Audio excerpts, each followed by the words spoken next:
Live from downtown Detroit, home of WDIV and Click on Detroit, Local 4 News at 5 starts now.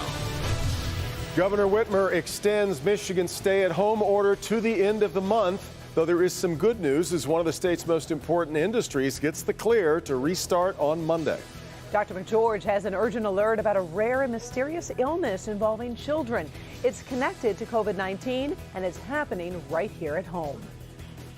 And then there are the numbers, and they are still sobering. Today, another 93 Michiganders lost their lives to COVID-19, and 592 new cases of the virus have been confirmed. We begin this evening with Governor Whitmer's big announcement a short time ago. Michigan's stay-at-home order has been extended to May 28th. Though with that announcement, Karen, came a little bit of good news. The engine that powers the state's economy getting the go-ahead to start back up. Let's get to Rod Maloney live in Lansing tonight. Rod, manufacturing can resume in a way on Monday.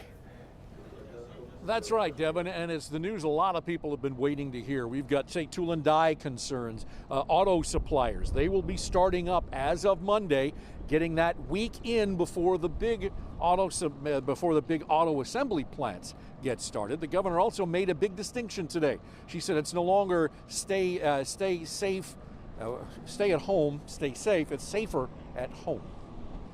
We've really pushed the curve down dramatically.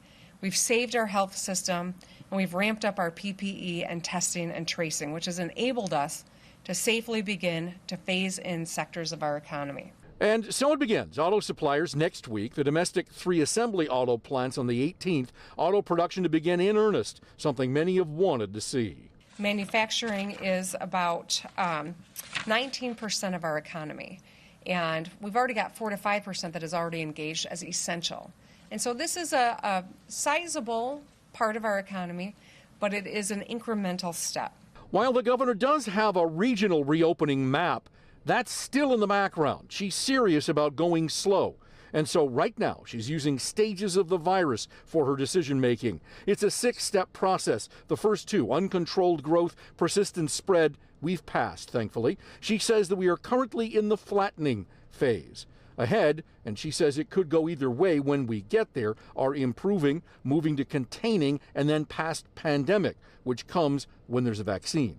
So for the 75% of Michigan's economy still shuttered, the governor said, that's why it's really important that we continue to be smart, to do this in incremental stages, to listen to the data, to ramp up our testing, and continue moving forward. We've done incredible work for 8 weeks. So there's a lot more to unpack here, particularly as it surrounds what manufacturers have to do, what employers are going to have to do going forward in order to keep their employees safe. We'll have more on that coming up on Local 4 News at 6. Back to you. Rod, a lot of moms and dads are wondering whether summer camp is in the cards for their children. The governor talked a little bit about that today. Yeah, she did, and she did not think much of the idea, perhaps maybe later in the summer. She also pointed out that campgrounds are not going to be opening. The state campgrounds won't be opening until probably sometime in the latter part of June. And so that's what she's thinking is possible in that department. Yeah. All right, more from Lansing as we continue with our next 90 minutes of news here. All right, Rod, an urgent alert tonight involving children. We told you about a mysterious rare syndrome sickening children in both New York and in some places in Europe that appears to be connected to COVID-19. Tonight, Children's Hospital of Michigan is warning this syndrome is impacting children right here as well. So let's get right out to our Dr. Frank McGeorge with the very latest. Doc? Yeah, Karen and Devin, the chief medical officer at Children's Hospital sent a letter to doctors in Michigan warning them to be on the lookout for this syndrome. But he wants parents to be on guard as well because the symptoms can be very typical of other childhood illnesses, but this can quickly progress to a life-threatening situation. It is rare, but it is here. I mean, we're absolutely seeing it. It's being called pediatric multi-system inflammatory syndrome. Dr. Rudolph Valentini says Children's Hospital has seen 15 to 20 cases, all in the last 2 weeks. We have several in the ICU right now, and we have several in our hospital right now. Some have been so sick they required a lung bypass machine called ECMO. They were on the verge of cardiac arrest. It's that advanced level of heart dysfunction. The symptoms in younger children include fever lasting at least 2 days, a rash, red or peeling palms or soles, red and cracked lips, and red inflamed eyes. Children may also have a strawberry red tongue. Older children and teens tend to have more subtle symptoms, including a fever lasting more than 48 hours, along with a rash or gastrointestinal symptoms like abdominal pain or diarrhea. We believe that this is an association with COVID. Some of our patients are actually COVID positive. Some have been COVID exposed and test COVID negative when they get here. Ultimately, this is going to require some additional investigation to try to link it to COVID. The rash tends to be red and blotchy, showing up on the cheeks, legs, or arms, but it has also appeared as little dots. It can get serious very quickly, like within hours. If the child is not right, they have fever and they're just not right, if they have any of these other symptoms, please call your pediatrician. If you can't reach your pediatrician, if you can't be seen by a doctor, go to your local emergency room, preferably one with expertise with children. Yeah, and cases have been seen in babies as well as all the way up to teenagers. Now, there has been one reported death, but that was a 14-year-old boy in London. Dr. Valentini stresses that doctors can treat this effectively if parents seek help quickly, but we know many are reluctant to take their children to an emergency room right now, so it's really important to spread the word about this. One of the few positives about this virus, if there's such a thing, Doc, was that it seemed to cause little to no symptoms in children. We thought for so long. Is that changing? Well, you know, Devin, this is newly identified, so it's not clear how many kids have been affected. It does seem to be rare, fortunately, but Dr. Valentini says if this is proven to be COVID connected, then yes, this would be a substantial change. Sure Back would. to you. Yeah. All right, Frank. Karen. Detroit Mayor Mike Duggan announced some positive news in the city's fight against the virus. The last patient at the TCF Center has been discharged, and the field hospital is officially closed. It will remain on standby if it is needed again. The mayor also announced a plan to restart construction on 6 housing projects, $120 million in development. Mayor Duggan says all of this is possible because people are maintaining social distance and deaths are dropping. 4 weeks ago, 262. 3 weeks ago, 276 deaths. Terrible point at the peak of the pandemic. We dropped to 210 2 weeks ago, 115 last week, and 55 deaths in the last 7 days. Again, another new low. In total, we have lost 1,149 Detroiters to the virus. Meanwhile, 33 million Americans is the other number being talked about today. That's how many have filed for unemployment in the last 7 weeks. It's not the only issue President Trump is dealing with right now, as one of his valets has now tested positive for COVID-19. Alice Barr in Washington, as uncertainty of who's carrying the virus without knowing it continues. Alice? Devin, the coronavirus is hitting close to home today at the most famous house in America. Unsettling news today out of the West Wing. One of President Trump's personal valets who serves him his meals has tested positive for coronavirus. I've had very little personal contact with this gentleman. The president has since tested negative, though it can take days for the virus to be detected. It's a microcosm of the risk for silent exposure as states reopen and people come back into closer contact.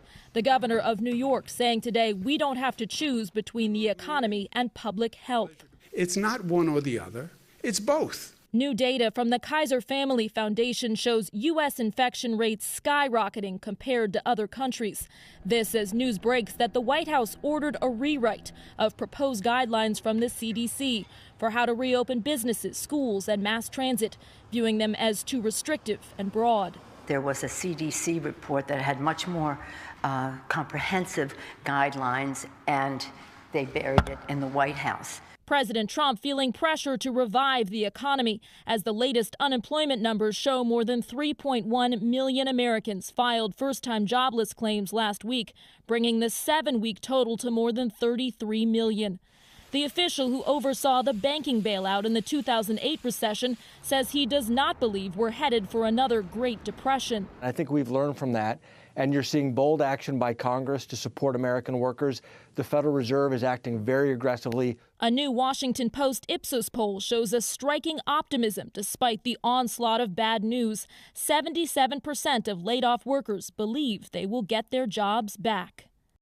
More bad news coming tomorrow when the Labor Department releases its monthly data that economists expect will show the national unemployment rate soaring to roughly 16% after months at a half-century low.